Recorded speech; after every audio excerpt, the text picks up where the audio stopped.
Now ruts, wheel tracks and washouts, geez, they can be tricky, but I've got some tips to help you get through them.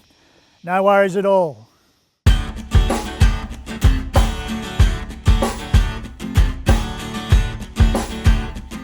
Now the first thing you should do when you're faced with a section of ruts actually involves no driving at all.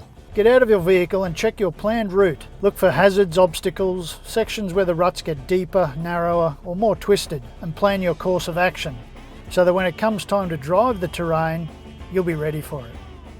So if the ruts are deep and you plan to drive through them, do some track building beforehand to try to keep your vehicle's underbody off the ground.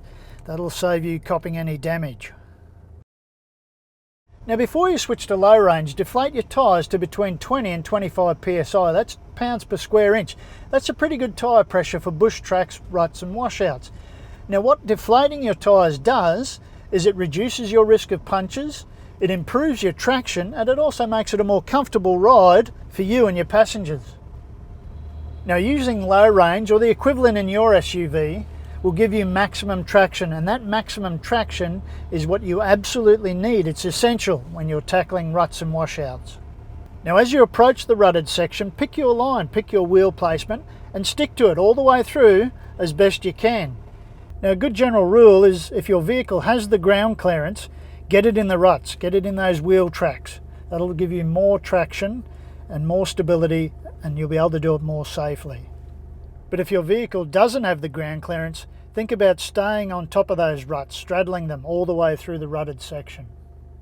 At Adventure, we're not fans of speed because speed in an off-road scenario can get you into big strife. What you need in ruts is a very light touch on the accelerator. Let your vehicle do all the work and let it crawl its way through.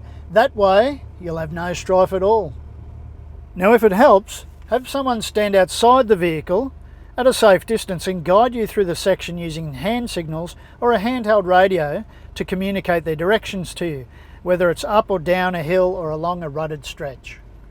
When you've finished any low range driving, inflate your tyres back to suitable pressures and switch back to 4-wheel drive high or 2-wheel drive high, depending on what terrain you'll be driving next. So there you go, a few things to remember.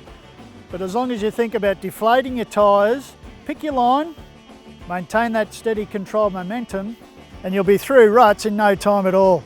Too easy.